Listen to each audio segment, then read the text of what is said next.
Oui, écoutez, il y a 17% donc de logements vides à Grenoble et la première idée qui vient, c'est de créer un frein supplémentaire à la location. C'est ça nous paraît tout à fait logique et imparable.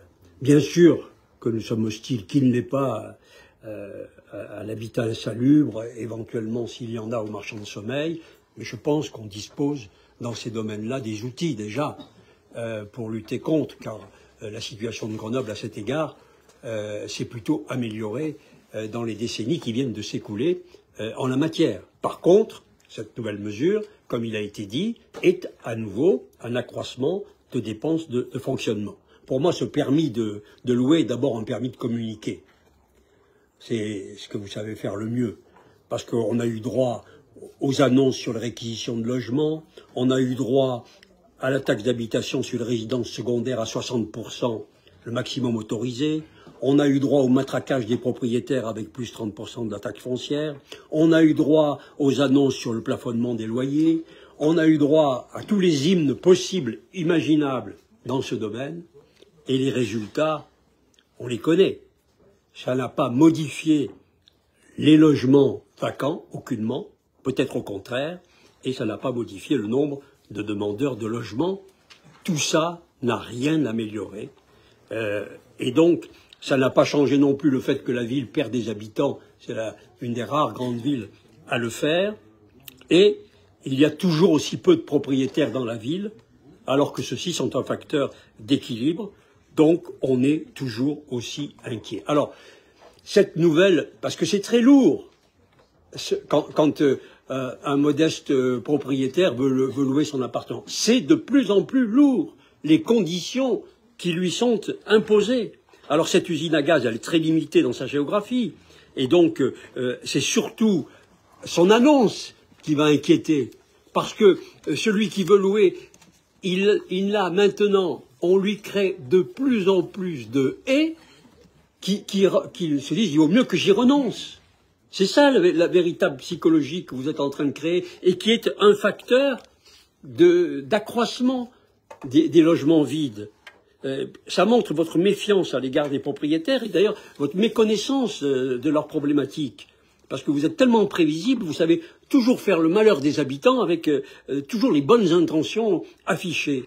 Et du point de vue de la sécurité, si on prend par exemple l'immeuble qui est fermé, qui menace de s'écrouler sur les quais, je doute que ce dispositif ait pu le prévenir, parce que je pense que ça demande des contrôles et des actions très différentes, à moins de créer une armée pour étudier tous les immeubles anciens existants. Moi, je pense que dans ce domaine, les dispositifs existent, les unions de quartier, les associations, tout le tissu associatif qui est présent sur le terrain, il signale tout de même tout ce qui pourrait intervenir et qui serait des anomalies graves. Et je pense que comme pour la première délibération cadre, on a envie de vous dire, essayez de vous occuper directement de ce dont vous êtes responsable. Donc, vous évaluez à 1821 le nombre de logements du parc privé potentiellement indignes. Mais moi, j'aimerais que vous me disiez plutôt à combien évaluez-vous le parc public potentiellement indigne d'accueillir des locataires qui souhaitent vivre dans des conditions dignes, justement. Aujourd'hui, il y a des milliers de Grenoblois, locataires des organismes publics, qui vivent dans des conditions indignes. Est-ce que, par exemple, vous vous accordez un permis de louer à cette habitante de Mistral qui demande à ses enfants de venir le moins souvent possible car elle craint pour leur sécurité? Permis de louer?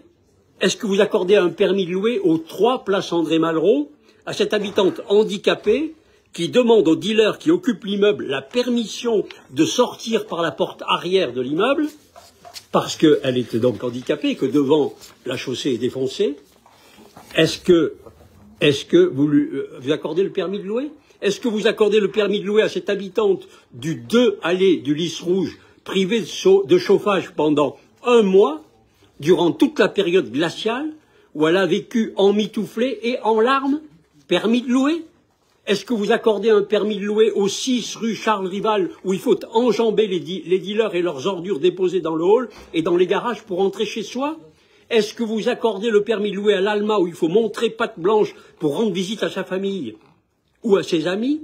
Vous délivrez un permis de louer rue Paul Coca à Tesser, à cet appartement qui a été transpercé récemment par une balle? Que répondez-vous aux propriétaires qui ont choisi la mixité sociale et dont la valeur des biens s'effondre, et je préfère ne pas citer les lieux pour ne pas aggraver la chute, qui vivent dans la peur, sous la menace, dans des conditions de vie difficiles, et qui ne peuvent pas partir piégés par leurs emprunts? Vous leur accordez un permis de louer. Je voudrais citer, parce qu'il vaut mieux être précis, le 2, allée du Lys Rouge, 3 appartements vides depuis 2 ans. Dans l'immeuble du 23 Terre, rue Anatole France, il ne reste plus que 3 locataires dans l'immeuble. Et le maire indiquait en début de conseil municipal qu'il voulait réquisitionner les logements privés vides depuis 2 ans. Mais vous en avez dans le secteur public des logements vides depuis 2 ans et habitables.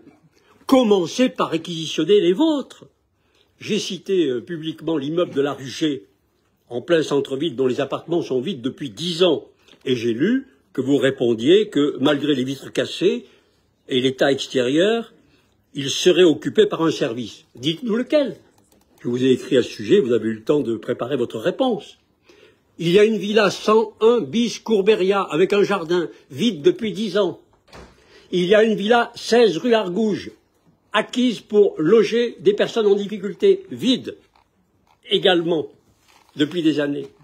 Je pense que ce qui me navre, nous irrite et nous pose problème, c'est votre propension à vouloir diligenter, donner des leçons aux autres, et en particulier au secteur privé, alors que vous ne remplissez pas vos obligations minimum et que vous n'utilisez pas les outils dont vous disposez avec la célérité, l'efficacité et la compétence qu'ils méritaient. Et moi, je ne pense pas sur ces sujets-là vitaux qui perturbent gravement les conditions de vie des milliers d'habitants, qui font fuir nombre d'entre eux, que vous puissiez poursuivre dans cette technique de délibération extrêmement séduisante qu'on peut être amené à voter en disant effectivement il faut lutter contre ceci, cela, et puis en parallèle ne pas être actif et ne pas travailler aux solutions qui vous concernent directement. Et vous le savez, les exemples que j'ai cités, aucun d'entre nous, aucun élu, et je me mets bien sûr dedans, n'accepterait et ne vit dans ces conditions-là. Donc cette délibération, d'abord elle ajoute de la bureaucratie, elle crée des postes, donc elle augmente les dépenses de fonctionnement, elle donne à nouveau un message aux propriétaires, leur disant que c'est très compliqué, ça va être encore plus compliqué de louer, alors que ça concerne une zone géographique très restreinte. Tout ceci, ce sont des messages qui ne correspondent pas à la réalité, puisque nous avons donc des milliers de logements vides qui ne sont pas loués. Il faudrait plutôt se pencher sur les raisons pour lesquelles ils ne le sont pas. Et je pense que la taxe foncière, le niveau de taxe foncière est tel que probablement c'est plutôt devenu un frein à la location, mais il n'y a pas que cette raison, et plutôt que de créer des outils supplémentaires qui, à mon avis, ne résoudront aucunement les problématiques auxquelles nous sommes confrontés.